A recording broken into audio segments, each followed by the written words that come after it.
शंभो शंकरा करुणा करा, जग जागवा, अंधार लोपवा, प्रकाश नवा द्या, चराचर उजळविणारी चैतन्याची ज्योत पेटवा, हे शिवा. अशी देवादिदेव महादेवांची आराधना करण्याचा उत्सव म्हणजे शिवरात्र.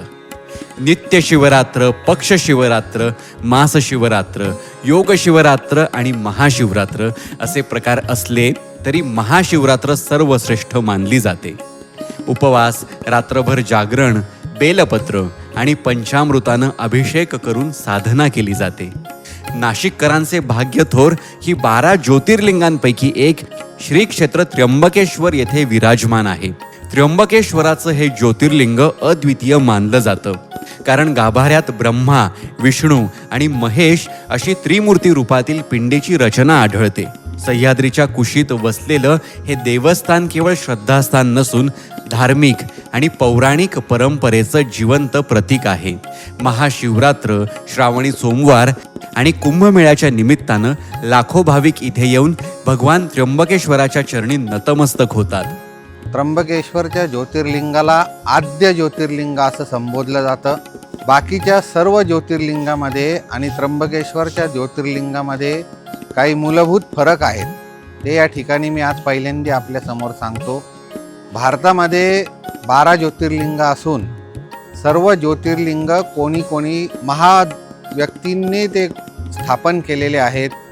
जसं की रामेश्वरांचं लिंग आहे, ज्योतिर्लिंग आहे, पण ते प्रभू रामचंद्रांनी स्थापन केलेलं आहे. अशा प्रकारे भारतामधले 11 ज्योतिर्लिंग कोणी सिद्ध पुरुषांनी, महनीय व्यक्तींनी स्थापन केलेले आहेत. परंतु त्र्यंबकेश्वरचं ज्योतिर्लिंग हे स्वयंभू ज्योतिर्लिंग आहे. श्री विष्णू भगवानांना आणि ब्रह्मदेवांना त्यांच्या मनात उत्सुकता निर्माण झाली की या शिवाचा आदी आणि अंत जाणला पाहिजे आपण. यासाठी दोन्ही देव प्रभूंच्या जवळ गेले आणि त्यांनी इच्छा व्यक्त केली की हे महादेव, आम्हाला तुमचं मूळ स्वरूप आहे त्याची आदी आणि अंत जाणण्याचा इच्छा आहे. या त्यांच्या मागणीला अनुसरून प्रभूंनी स्वतःचं जे मूळ ज्योती स्वरूप आहे ते या त्र्यंबकेश्वरच्या मुख्य ज्योतिर्लिंगाच्या स्थानी प्रकट केलं आणि या ठिकाणी एक ज्योतीचा स्तंभ निर्माण केला, जे खरं प्रभूंचं खरं स्वरूप आहे. प्रकाशमय ज्योती स्वरूप त्यांनी या ठिकाणी धारण केलं. तर माझ्या डाव्या बाजूला जो काही ब्रह्मगिरी नावाचा पर्वत आहे, हे साक्षात शिवांचं प्रस्तर रूप आहे. आणि मग प्रभूंनी या ठिकाणी प्रस्तर रूप धारण केल्यानंतर सर्व देव पण त्यांच्याबरोबर आले. या ब्रह्मगिरीच्या मागे हरिहर नावाचा जो किल्ला आहे ते म्हणजे विष्णू स्वरूप आहे. त्याच बाजूला उत्तरेला ब्रह्मदेवाचा डोंगर आहे, त्याला ब्रह्म्याचा डोंगरच असं नाव आहे. आणि आपण अंजनेरी पर्वत जो म्हणतो ते स्वतः इंद्रदेवांनी धारण केलेलं प्रस्तर रूप आहे. अशा प्रकारे सर्व देवादिदेव महादेवांच्या जोडीला इथे प्रस्तर रूप धारण करून राहिलेले आहेत. आणि म्हणून नामदेव महाराजांची पण जी काही उक्ती आहे, नामा म्हणे प्रदक्षिणा त्याच्या पुण्या नाही गणना, दृष्टा पडती ब्रह्मगिरी तया नाही यमपुरी. ते साक्षात अशा प्रकारे शिव इथे प्रकट झालेले आहे प्रस्तर रूपाने. पुढे याच ब्रह्मगिरीच्या पर्वतावर बसून ब्रह्मदेवांनी 10,000 वर्ष तपश्चर्या केली आणि प्रभू शंकर भगवान त्यांना प्रसन्न झाले आणि त्यांनी ब्रह्मदेवाला असा वर दिला की हे जरी माझं प्रस्तर स्वरूप असेल तरी तुझ्या तपाने मी प्रसन्न झालेलो आहे आणि म्हणून यापुढे हा जो पर्वत आहे हा तुझ्या नावाने प्रसिद्ध होईल, म्हणून या पर्वताचं नाव पुढे ब्रह्मगिरी असं पडलेलं आहे. अशा त्रिलोकीनाथाच्या सेवेत लीन होऊन शांती, सुख आणि मोक्षाच्या कामनेनं त्र्यंबक नगरी कायम दुमदुमत असते. अपार श्रद्धा आणि भक्तीचा संगम इथे अनुभवायला मिळतो आणि त्र्यंबक राजाचा रत्नजडीत पांडवकालीन मुकुटानं सजलेला गाभारा अद्भुत तेजानं उजळून निघतो. हर हर महादेवाच्या गजरात संपूर्ण परिसर भक्तिभावानं भारावतो. आपण हे जे मंदिर आता माझ्या मागे बघत आहोत, या मंदिराचा जीर्णोद्धार नानासाहेब पेशव्यांनी सुरू केलेला आहे. 1755 साली या मंदिराचा जीर्णोद्धार करायला सुरुवात केली नानासाहेब पेशव्यांनी आणि 1786 साली 31 वर्ष या कामाला लागलेले आहेत. 31 वर्षांनी त्या काळी 9 लक्ष रुपये खर्च करून हे आपल्या मागे जे मंदिर दिसतंय हे असं सुंदर शिल्पशास्त्राचा अद्भुत नमुना असलेलं मंदिर त्यांनी बांधलेलं आहे. या मंदिरात भारतभरात कुठेही होत नाही अशा प्रकारच्या त्रिकाल पूजा या मंदिरात होतात. या त्रिकाल पूजा होण्याचं कारण पण असं आहे की जसं मी मागाशी सांगितलं की ज्योती स्वरूपात प्रभूंनी आपलं ज्योती स्वरूप इथे धारण केलं होतं आणि त्या दोन्ही मोठ्या विभूत्या विष्णू भगवान आणि ब्रह्मदेव त्या ज्योती स्वरूपात विलीन झालेल्या होत्या.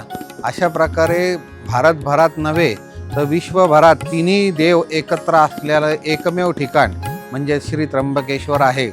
आणि या ठिकाणी पिंडीमध्ये खळगा असून या खळग्यामध्ये लिंग रूपाने हे तिन्ही प्रमुख देव इथे उपस्थित आहेत, ब्रह्मा विष्णू आणि महेश.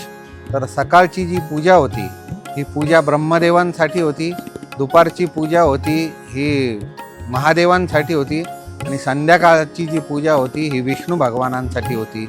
या पूजेचं अजून एक वैशिष्ट्य असं आहे की अशा पूजाही माझ्या माहितीप्रमाणे भारतभरात नव्हे विश्वभरात कुठेही होत नाही. या पूजा काश्मीरी शैव आगमशास्त्राप्रमाणे कौल संप्रदायाप्रमाणे पूर्णपणे तांत्रिक पद्धतीने या पूजा करण्यात येतात. त्र्यंबकेश्वर सोबत कुशावर्त तीर्थालाही विशेष महत्त्व आहे. दर 12 वर्षांनी कुंभमेळ्यात इथे शाही स्नान होतं. 21 फूट खोल आणि नैसर्गिक झऱ्यांनी समृद्ध असलेल्या या कुंडात दर्शनापूर्वी भाविक स्नान करतात. प्रत्येक सोमवारी पंचमुखी सोन्याचा मुखवटा पालखीतून कुशावर्तात आणून रुद्राभिषेक आणि विधिवत पूजा केली जाते. नगाऱ्यांच्या निनादात वातावरण भक्तिमय होतं. त्र्यंबकेश्वर देवस्थान ट्रस्टतर्फे महाशिवरात्री हा एक मोठा उत्सव आहे. या दिवशी प्रभूंचं मंदिर हे एकच दिवस वर्षातून पूर्ण दिवस रात्र उघडं असतं. या ठिकाणी रात्री महादेवांची महापूजा देवस्थानतर्फे करण्यात येते आणि देवाची पालखी पण पटांगणामध्ये काढली जाते. त्याचबरोबर गावातून एकच वर्ष असं असतं की महादेव संपूर्ण गावातून सोन्याच्या मुखवट्याच्या रूपाने संपूर्ण गावातून महाशिवरात्रीला मोठी पालखी सोहळा साजरा केला जातो. कुशावर्तावर षोडोपचार पद्धतीने त्यांची पूजन होऊन पुन्हा पालखीमध्ये प्रभू त्र्यंबकराज येत असतात. तर या दिवसाला पण अनन्यसाधारण महत्त्व आहे. त्र्यंबकेश्वर हे केवळ ज्योतिर्लिंग नसून श्रद्धा, परंपरा आणि आध्यात्मिक तेजाचा अखंड प्रवाह आहे. शिवरात्रीच्या पवित्र साधनेतून अंधारावर प्रकाशाची मात आणि आत्मशुद्धीचा संदेश इथे जिवंत अनुभवता येतो. सह्याद्रीच्या कुशीत वसलेलं हे देवस्थान आजही लाखो भाविकांच्या भक्तिभावानं हर हर महादेवच्या गजरात दुमदुमत आहे.